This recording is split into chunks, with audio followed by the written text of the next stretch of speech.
नमोऽस्तु सूर्याय सहस्ररश्मये सहस्रशाखान्वितसम्भवात्मने सहस्रयोगोद्भवभावभागिने सहस्रसङ्ख्यायुगधारिणे नमः।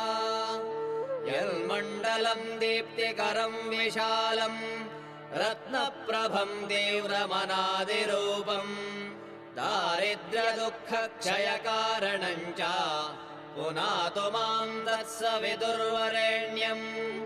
यन्मण्डलम् देवगणैः सुपूजितम् विप्रैः स्तुतम् भावनमुक्तिकोविदम् तम् देवदेवम् प्रणमामि सूर्यम् पुनातु माम् तत्सवितुर्वरेण्यम्।